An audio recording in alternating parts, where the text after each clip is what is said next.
Hello friends, welcome to ನಮ್ಮ ಅಡುಗೆ 9 food channel. Friends, ಇವತ್ತು ಸಬ್ಬಸ್ಗಿ ತಾಲಿಪಟ್ಟು ಮಾಡೋದು ರೆಸಿಪಿ ನೋಡ್ಕೊಂಡು ಬರೋಣ ಬನ್ನಿ. ಹೇಗೆ ಮಾಡೋದು ಅಂತ ತೋರಿಸ್ತೀನಿ. ಈಗ ನೋಡಿ, ಒಂದು 4 ಕಪ್ ನಾನು ಅಕ್ಕಿ ಹಿಟ್ಟನ್ನು ತೆಗೆದುಕೊಂಡಿದ್ದೇನೆ. ಇದನ್ನು ಸರಿಯಾಗಿ ಜರಡಿ ಹಿಡಿದಿದ್ದೇನೆ. ಆಮೇಲೆ ಈರುಳ್ಳಿನ ಸಣ್ಣಾಗಿ ಕಟ್ ಮಾಡಿಬಿಟ್ಟು ಈ ಹಿಟ್ಟಲ್ಲಿ ಹಾಕಿದ್ದೇನೆ. ನೋಡಿ, ತಾಲಿಪಟ್ಟಿಗೆ ಈರುಳ್ಳಿ ಬಹಳ ಮುಖ್ಯ. ಆಮೇಲೆ ನಾನು ಹಸಿ ಖಾರ ಹಾಕಿದ್ದೇನೆ. ಯಾಕೆಂದರೆ ನಮ್ಮ ಉತ್ತರ ಕರ್ನಾಟಕದಲ್ಲಿ ಹಸಿ ಖಾರ ಜಾಸ್ತಿ ನಾವು ಉಪಯೋಗಿಸ್ತೇವೆ. ನಿಮಗೆ ಬೇಕಾದರೆ ಕೆಂಪು ಖಾರ ಕೂಡ ನೀವು ಹಾಕ್ಬೋದು. ನಾವು ಹಸಿ ಖಾರನ ಹಾಕ್ತೇವೆ. ಹಸಿ ಖಾರ ಮತ್ತು ಈರುಳ್ಳಿ ಹಾಕಿದ್ದೇನೆ.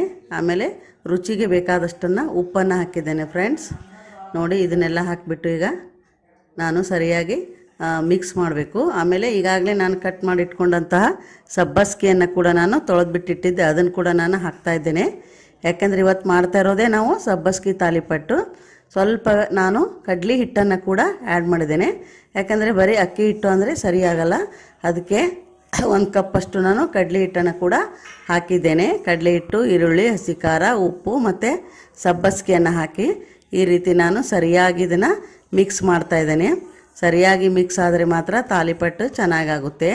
ಮತ್ತು ಮಕ್ಕಳಿಗೆಲ್ಲ ತುಂಬ ಇಷ್ಟ ಫ್ರೆಂಡ್ಸ್. ಇದು ಬೆಳಗಿನ ತಿಂಡಿ ಚೆನ್ನಾಗಾಗುತ್ತೆ ಇದು. ಅದಕ್ಕೋಸ್ಕರ ನಾನು ಬೆಳಗ್ಗೆ ಇದನ್ನು ಮಾಡ್ತಾಯಿದ್ದೇನೆ. ನೋಡಿ, ಭಾಳಷ್ಟು ಮಂದಿ ಕೇಳಿದರು ಸಬ್ಬಸ್ಗಿ ತಾಲಿಪಟ್ಟು ಬಗ್ಗೆ. ಅದಕ್ಕೆ ಇದನ್ನು ಈ ರೆಸಿಪಿ ಹಾಕ್ತಾಯಿದ್ದೇನೆ. ಹಾಗೆ ಇದನ್ನು ಕಲಿಸುವಾಗ ನಾವು ಮೊದಲೇ ನಾವು ಒಣ ಎಲ್ಲ ಹಿಟ್ಟನ್ನು ಮಿಕ್ಸ್ ಮಾಡಿ ಆಮೇಲೆ ನಮಗೆ ಬೇಕಾದಷ್ಟು ಸ್ವಲ್ಪ ನೀರು ಹಾಕಿಬಿಟ್ಟು ಇದನ್ನು ನಾವು ಕಲಿಸ್ಕೋಬೇಕು. ಮತ್ತು ಗಂಟು ಆಗಬಾರ್ದು ಇದು. ಆ ರೀತಿ ನಾವು ಸರಿಯಾಗಿ ಕಲಿಸ್ಬೇಕು. ಭಾಳಷ್ಟು ನೀರು ಹಾಕಿಬಿಟ್ರೆ ಹದ ಕೆಡಿಯುತ್ತೆ. ಅದಕ್ಕೋಸ್ಕರ ನಾನು ಸ್ವಲ್ಪ ನೀರು ಹಾಕಿಬಿಟ್ಟು ಸರಿಯಾಗಿ ನನಗೆ ಹೆಂಗೆ ಬೇಕು ಹಂಗೆ ಕಲಿಸ್ತಾ ಇದ್ದೆ. ನೋಡಿ, ಇದು ಚಪಾತಿ ಹಿಟ್ಟು ಕಲಿಸ್ತೇವಲ್ಲ ಆ ರೀತಿ ನಾನು ಕಲಿಸಿಟ್ಟಿದ್ದೇನೆ. ಹಾಗೆ ನಾವು ಚಿಕ್ಕದಾಗಿ ಇದನ್ನು ಸ್ವಲ್ಪ ತಗೊಂಡು ಉಂಡೆ ಮಾಡಬೇಕು. ನೋಡಿ, ಉರುಳಿ ಅಂತಾರೆ ಕೆಲವರು. ಇದನ್ನು ಹೀಗೆ ಮಾಡಿಬಿಟ್ಟು ಪ್ಲಾಸ್ಟಿಕ್ ಒಂದು ಪೇಪರ್ ತೆಗೆದುಕೊಂಡಿದ್ದೇನೆ. ಅದರಲ್ಲಿ ಎಣ್ಣೆ ಹಾಕಿಬಿಟ್ಟು ಇದ್ರ ಮೇಲೆ ನಾನು ತಾಲಿಪಟ್ಟನ್ನು ತಟ್ತೇನೆ. ನೋಡಿ, ಈಗ ಈ ಹಿಟ್ಟನ್ನು ಹಾಕಿ ಸ್ವಲ್ಪ ಉಳ್ಳೆ ಏನು ಮಾಡಿದ್ವಿ ಅದನ್ನು ಹಾಕಿಬಿಟ್ಟು ಈ ರೀತಿ ನಾವು ಕೈಯಿಂದ ತಟ್ತಾ ಇದ್ದೇನೆ. ನೋಡಿ, ಕೆಳಗಡೆ ನಾವು ಎಣ್ಣೆ ಹಾಕಬೇಕು ಪ್ಲಾಸ್ಟಿಕ್ಕಿಗೆ. ಅಂದರೆ ಇದು ತಾಲಿಪಟ್ಟು ಪ್ಲಾಸ್ಟಿಕ್ಕಿಂದ ನಮಗೆ ತವೆಗೆ ಹಾಕುವಾಗ ಬರುತ್ತೆ, ಇಲ್ಲಾಂದ್ರೆ ಅಲ್ಲೇ ಅಂಟ್ಕೊಂಡ್ಬಿಡುತ್ತೆ. ನಾವು ಮರಿಲಾರ್ದೆ ಎಣ್ಣೆಯನ್ನು ಹಾಕಬೇಕು. ಈ ರೀತಿ ನಮಗೆ ಎಷ್ಟು ಬೇಕೋ ಅಷ್ಟು ಆ ಸೈಜಲ್ಲಿ ನಾವು ಈ ತಾಲಿಪಟ್ಟನ್ನು ರೆಡಿ ಮಾಡ್ಕೋಬೇಕು. ಈಗಾಗಲೇ ನಾನು ಗ್ಯಾಸ್ ಮೇಲೆ ತವಾ ಇಟ್ಟಿದ್ದೆ.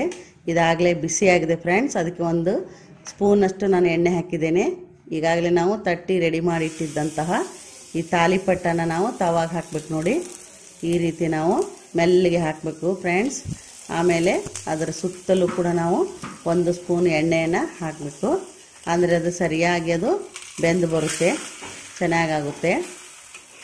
ಈ ರೀತಿ ಒಂದು 2 ನಿಮಿಷ ಬಿಟ್ಬಿಟ್ಟು ನಾವು ತಿರ್ಗಾ ಅದನ್ನು ಮಗಚಬೇಕು. ಅಂದರೆ 2 ಸೈಡಲ್ಲಿ ಕೂಡ ಅದು ಬೆಂದಬೇಕು, ಅಂದರೆ ಚೆನ್ನಾಗಾಗುತ್ತೆ. 2 ಬದಿಯಲ್ಲಿ ಸರಿಯಾಗಿ ಬೇಯಿಸಿ 1-2-3 ಸಲ ನಾವು ಎಣ್ಣೆನ ಹಾಕಿದರೆ ಮಾತ್ರ ರುಚಿಯಾಗಿ ಬರುತ್ತೆ. ನೋಡಿ, ಈಗ ಇದನ್ನು ತೆಗೆದುಬಿಟ್ಟು ರೆಡಿ ಇದೆ ತಾಲಿಪಟ್ಟು. ನಾನು ಪ್ಲೇಟಿಗೆ ಹಾಕ್ತಾಯಿದ್ದೇನೆ. ಅದ್ರ ಜೊತೆ ನಾವು ಕೊಬ್ಬರಿ ಚಟ್ನಿಯನ್ನು ಕೂಡ ರೆಡಿ ಮಾಡಿಟ್ಟಿದ್ವಿ. ಇದು 2 ಕಾಂಬಿನೇಷನ್ ಚೆನ್ನಾಗಾಗುತ್ತೆ ಫ್ರೆಂಡ್ಸ್. ಸಬ್ಬಸ್ಗಿ ತಾಲಿಪಟ್ಟು ಮತ್ತು ಕೊಬ್ಬರಿ ಚಟ್ನಿ ಮಾಡಿಕೊಟ್ರೆ ಮಕ್ಕಳಿಗೆ ತುಂಬ ಇಷ್ಟ. ನಿಮಗೆ ನಮ್ಮ ರೆಸಿಪಿ ಇಷ್ಟ ಆದಲ್ಲಿ ಲೈಕ್ ಮಾಡಿ, ಶೇರ್ ಮಾಡಿ, ಹಾಗೆ ಸಬ್ಸ್ಕ್ರೈಬ್ ಕೂಡ ಮಾಡಿ ಫ್ರೆಂಡ್ಸ್. ಮತ್ತೆ ಸಿಗೋಣ ಫ್ರೆಂಡ್ಸ್. ಧನ್ಯವಾದ.